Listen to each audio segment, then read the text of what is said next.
On this episode of History Hunters, Jeff examines the forgotten career of one of America's first favorite child movie stars, the freckle-faced Wesley Berry, loved by millions but virtually forgotten today.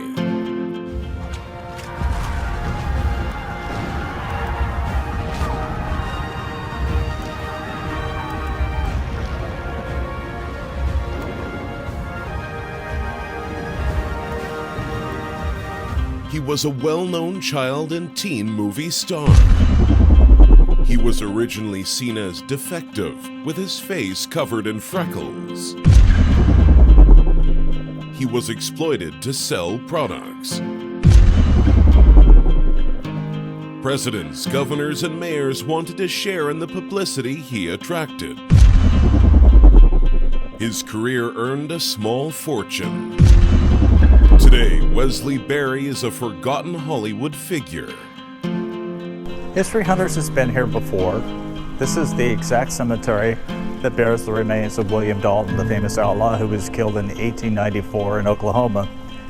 We're going to try to find the remains of Wesley Berry, the child movie star.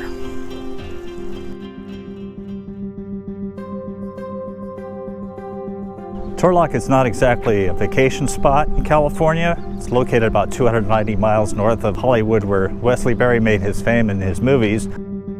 I confess that I hadn't even heard of Wesley Berry until I learned that his remains were located in this mausoleum behind me. Before I find his final resting place, perhaps we should quickly explain who he is.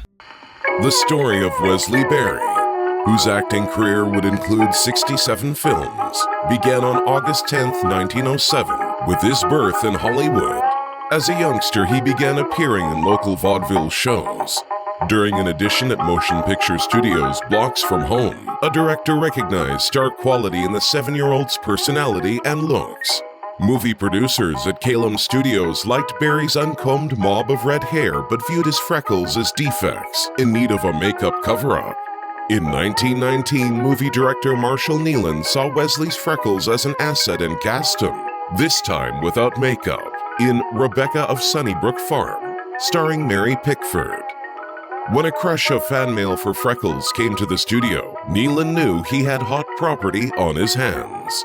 Now nicknamed Freckles, in 1922 Berry starred in Penrod, Rags to Riches, Heroes of the Street, and School Days. The latter film remained Warner Brothers' biggest grossing film for 5 years. It grossed $546,000 in sales, the equivalent of $7 million today. In April 1922, Freckles made a highly publicized trip to Washington, D.C., where a tour of the Capitol included a photo op with Vice President Calvin Coolidge. Wesley Berry's freckled mug was suddenly appearing on magazine covers, sheet music, and advertisements. Newspaper reporters and newsreel cameramen tripped over themselves to cover his appearances at theaters nationwide, such as the time he visited Chicago to promote Penrod. Wesley Berry, famous freckle-faced boy movie star, arrives in Chicago on a nationwide tour of junior Naval Reserve stations.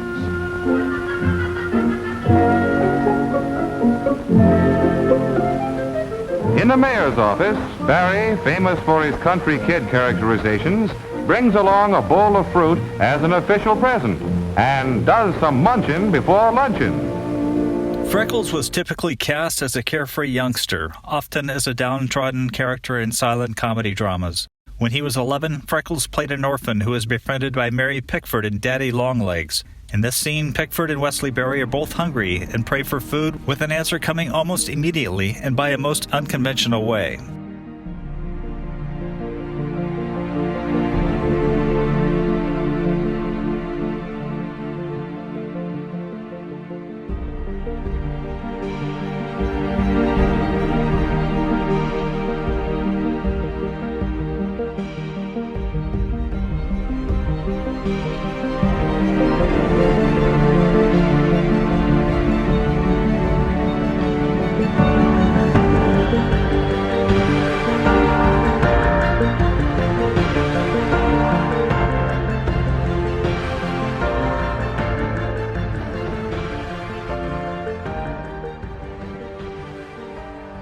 the 1919 film by Cecil B. DeMille, Male and Female, Wesley played the snoopy child servant Buttons, who giddily peeks through a bedroom keyhole to watch Gloria Swanson sleeping in her nightgown, just before he's caught by the butler.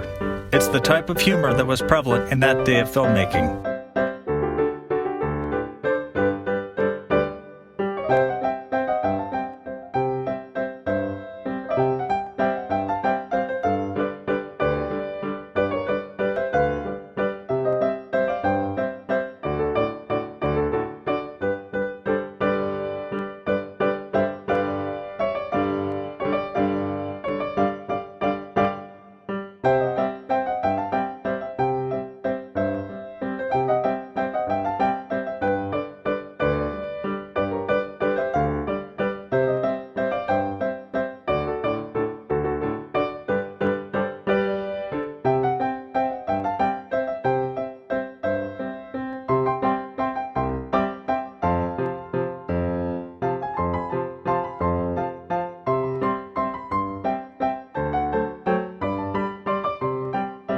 Released in 1920, the silent picture Dinty elevated Barry to greater fame. In the silent comedy drama, Barry played the son of Colleen Moore, whose illness forces her to rely on money he makes peddling newspapers in San Francisco. Later, Freckles leads police to Chinese opium smugglers who've abducted the daughter of a judge. Police swoop in to effect a rescue only minutes before she is killed. One magazine suggested Wesley Berry was just as talented as Charlie Chaplin and Mary Pickford. The exploitation of child stars was not unlike the experience of silent film star Baby Peggy, who I came to know in her 90s. She made a fortune in silent pictures but was robbed blind by her managing agent. Child actors were often exploited to peddle commercial products, but this is also going on today. The Olsen twins come to mind. When I was a kid, David Cassidy and other heartthrobs like Donny Osmond and Bobby Sherman were used to sell Teen Beat magazines. And let's not forget how Miley Cyrus was used to sell all sorts of Hannah Montana merchandise. In 1920, Wesley Berry attended a Hollywood party thrown by a studio to promote the presidential candidacy of James Cox, governor of Ohio. Wesley Berry outgrew the cute kid roles but managed to act in a number of young adult roles. Battling Bunyan came along in 1924. In 1927, he was cast for In Old Kentucky. Border Romance gave him work in 1929. The 1930s found him in a variety of smaller roles, some of them uncredited, in movies shot with sound. One of them was Enlighten Thy Daughter. He played the Mexicali Kid in 1937 in a western opposite Western matinee hero Jack Randall. Where are you from? Down along the border. Yeah, so I figured by your saddle. You've heard of the Mexicali Kid. No, I can't say as I have.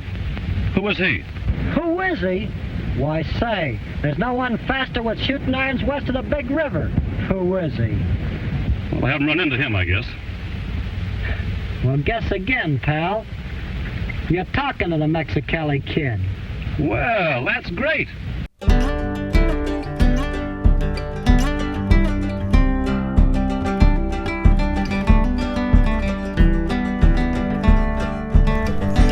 So it's inside this building. I understand where his remains are. I'm not quite sure, but I'm going to try to find them for us. Kind of sobering when you enter a place like this because you realize at this point that nobody gets out alive. Well, you never know what you're going to find in a cemetery. I'm pretty sure that's not the general.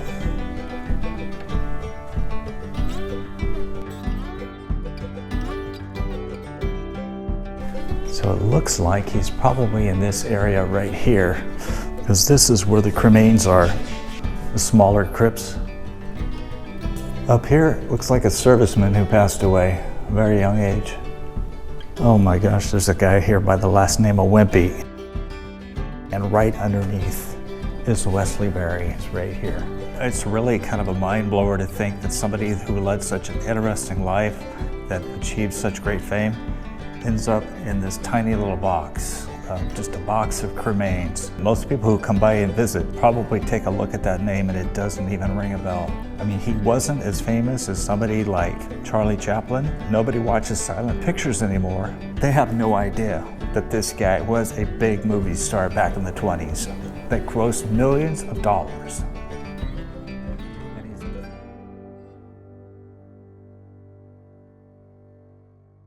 His final film appearance came in 1943 as an uncredited reporter in Ladies' Day.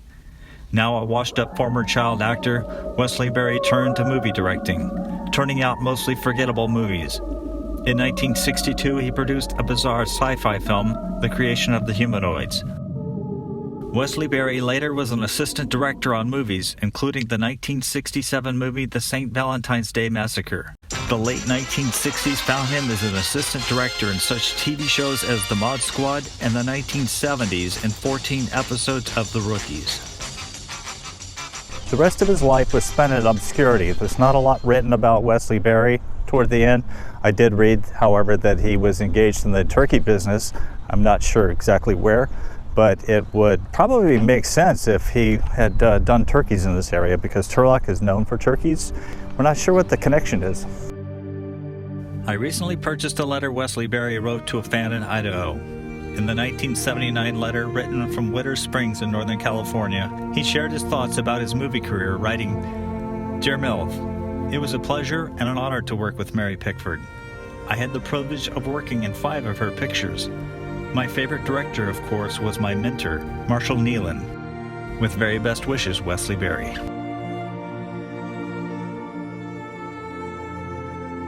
Somebody once told me that you have to crawl before you can walk. That goes for movie making, which started out crude, but evolved into what it is today. Lots of pioneer directors and actors like Wesley Berry blazed the trail for today's Hollywood. Everyone seems to have forgotten Wesley Berry. He has no star on the Hollywood Walk of Fame, but in a sleepy Central California town far from the glow of Tinsel Town, you will find his name on a plaque in a silent mausoleum corridor.